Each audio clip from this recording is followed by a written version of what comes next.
citizens of the United States. We are anonymous. There is a new bill that the United States government has successfully passed. It is called the Stop Online Piracy Act, or SOPA, for short. Also known as the Protect IP Act of 2011. The U.S. Congressional Budget Office estimates that implementation of the bill would cost the federal government $47 million through 2016. It will cost you, the taxpayers, $47 million over the next 4 years. The SOPA Act will censor you from accessing certain websites and block all access to other areas of the Internet that the United States government does not want you to access. The SOPA Act essentially means that, even if you make a video of your child playing or singing and you have music playing in the background, or video on TV, you are breaking the law, and the government will order the websites that host your content to censor your content because of their new bill. Or, if you visit websites that are on servers not in the United States, you will be blocked, so that you cannot access them. Ask yourselves, who really owns the Internet? The answer is simple: no one actually owns the Internet, and no single person, organization or government controls the Internet in its entirety. It is more of a concept than an actual tangible entity, and the Internet relies on a physical infrastructure that connects networks to other networks. There are many organizations, corporations, governments, schools, private citizens and service providers that all own pieces of the infrastructure that make up the Internet, but there is no one entity that owns it all. How can the US government decide to block access to parts of the Internet that the US government does not even own? The SOPA Act is a direct violation to people's right to freedom of knowledge and information, and for that violation the United States government is a disgrace to the land of the free that every United States soldier has fought or died for. The United States government is essentially telling the people of the United States that they are free to do as the government tells them. If people do not follow their rules, they will arrest them for making an attempt to learn. But the government will tell the media that these people are getting arrested for acts of treason, domestic terrorism, or internet piracy. As for the United States government, who gave you the right to regulate the people's right to think outside the box and use the Internet as they see fit? If we cut off global Internet, shouldn't we also cut off all foreign affairs? Should we hinder globalization completely? Perhaps all other world trade centers are acts of terrorism by existing, as they use the Internet for commerce. The ambiguity of this bill should terrify you. This video likely will not last long on YouTube. As long as you can, download YouTube Downloader, and help us share this message. If you speak, they have to listen.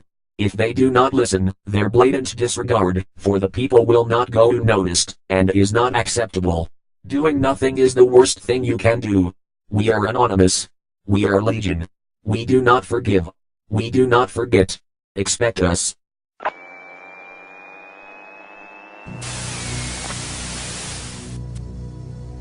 It is morning here, so there's no news to speak of. Yet. But there will be. It's clear as crystal that the root of all evil is exactly that, and those in whom it is blooming are the enemy of humanity. The bankers are the problem. The bankers manufacture recessions and depressions to exert a greater control over social and political structures. The bankers create and finance the wars on both sides of the conflicts. The bankers orchestrate famine, poverty, and want. The bankers control the policies that control the media and the education system that is operated to maintain ignorance in the public so that they can be shorn like sheep. The bankers launder the drug money and keep drugs illegal. The bankers are the problem.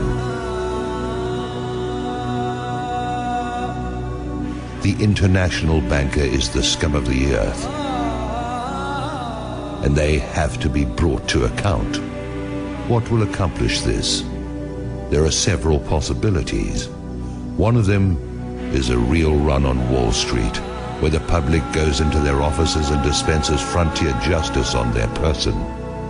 The other is some kind of cosmic intrusion of forces that I won't begin to speculate on, and the other is some kind of financial miracle in which they actually wind up broke, but I don't know how something like that would work. The most likely is a combination of the first two, where the second channels through the first. Once the cost of food, lodging and fuel hits a certain point, the public will be universally galvanized by the force that builds up from the pressure of their asses against the wall. We can be there in a few days.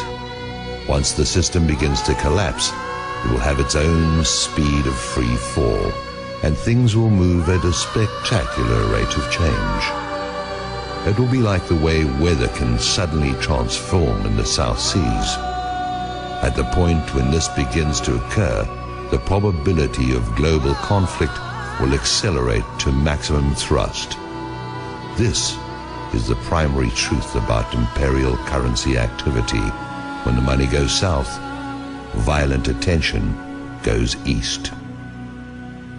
Yes, maybe it will all just limp along on crutches while plastered with band-aids, but that goes contrary to the mathematics. You can spread the numbers only so thinly, or you can only press them together so much, and you're going to get holes appearing in the net all over the place, or you're going to get implosion. Do I have any idea what I'm talking about? It is possible that I do not. There's an area where allegorical poetry gains a mystical influx of metaphysical certainty that is no different from the theoretical physics, where theory is just another word for things we don't want to accept as inevitable.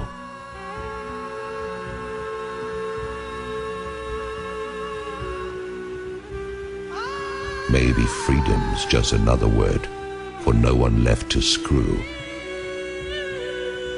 It stands to reason that sooner or later the public will have no further option but to declare open season on the bankers. They'll be hunted down as the be-all and end-all of everything dangerous and wrong. They are a plague and a pestilence as bad as any epidemic. They are the whiskey and yellow fever blankets on the reservations of ordinary life. They are anthrax masquerading as sweet and low. They are the long-standing source of the majority of humanity's problems and have little competition except for the ubiquitous presence of ignorance and impossible dreams. Whoever these bankers are, that is who they are.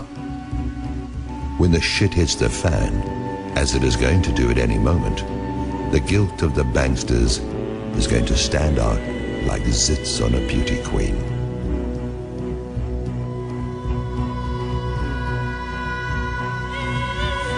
The transformation in the mind of the public is going to be immediate. People watch the news, and although it is nothing more than garbage and lies, the players have all been seen there. They've been seen in Congress, and they've been seen wherever the lies created to defend them have been publicized. They are a known quantity. There is no argument of any kind that can be used to generate sympathy for the bankers, who are either behind or finance every outrage against the public that is in existence. Now, their day is at hand, and they show no signs of having any kind of clue. They sit at their vanities and admire their image like Marie Antoinette. They whoop it up like Louis XVI in Versailles, surrounded by gold leaf wallpaper and sycophants, while they diddle the sons and daughters of a dying empire that they brought to pass. There is mercy to be found here, but none of it can be for the banksters who have acted with none in their intentional efforts to beggar, mutilate, maim and destroy anyone and everyone who is not them. That mercy is for the public who, like Lefty, only did what he had to do. I try to get my heart and head around it. I try to see an out for everyone, but the only out I can see for the banksters is out of our lives, and marched still living through the gates of hell, where they can reunite with the banker-in-chief. I'm not the judge or executioner. I'm an observer who's never had enough money to even think about the banks in the first place. Now the bankers tightly grasp what is going to turn into flaming coals in their hands. Judgment is going to cry out from the earth they walk upon and have plundered at will. That will is now going to be drained away into fear and apprehension. Their fortress walls are going to fall away. Their protectors are going to turn on them. Their holdings are going to dissolve and spill from their fingers like a handful of sand. I wouldn't want to be a bankster today, or on any other day. The existence of a system has kept them safe. This corrupt system has allowed for some kind of life for those preyed upon until now. Now it has turned upon those whose compliance has been forthcoming for so long. Soon that compliance will be gone, and there are not enough police and armies to quell what is going to rise out of the midst. Maybe I'm wrong about this, but like everything else, we'll see.